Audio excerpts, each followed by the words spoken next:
So Right Mind Wellness Center is actually made up of two different business entities. We have Right Mind Wellness Center LLC, which is a for-profit limited liability company. And then we have Right Mind Wellness Center, a nonprofit corporation. So because Right Mind Wellness Center is mental health counseling, Christian counseling, nutrition counseling, personal training, fitness facility, and group psychoeducation for the community, it's split up.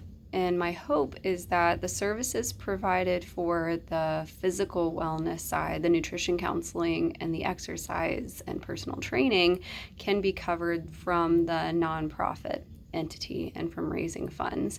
I am starting to go into the world of crowdfunding to get this started, and I've already applied for my 501c3 to make it more attractive to donors to donate because they get a tax write-off for that.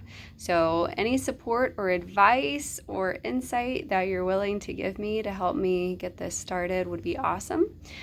Just to give you a tiny summary of why I want to make this nonprofit is because I primarily serve Medicaid clients in a really highly specialized way because they otherwise get thrown into mental health agencies that are full of fairly new providers. There are experienced providers there, but a lot of people right out of their masters go into the community mental health agency, and then when they get good or they want to make more money, they branch out into private practice. So we're a group practice now that specializes in treating Medicaid low-income clients and populations with specialized, highly trained, certified care that's not going anywhere.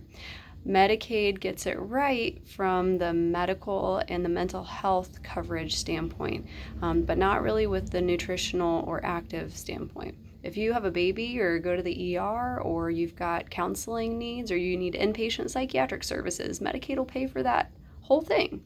But they won't really necessarily teach you about food. The government gives food stamps to people who qualify for Medicaid. They often qualify for food stamps. But even then, if they're not educated about the types of foods to buy, they're buying processed foods, and on top of that, probably double the amount of processed foods because they're not getting the nutrients from them, and so they have to consume more.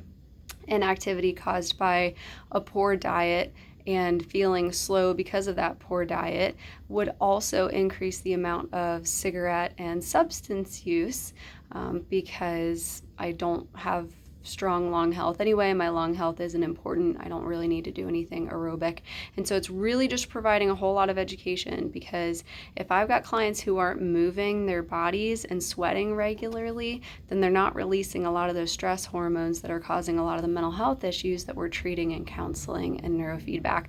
And likewise with their nutrition, if they're poisoning themselves with lots of processed foods and sugars, etc., then that's going to impact their mood and mood swings and behaviors and impulsivity and sleep probably. So help me any way you can, or just support me on here. Thank you for listening. I'm really excited for this journey. See you soon.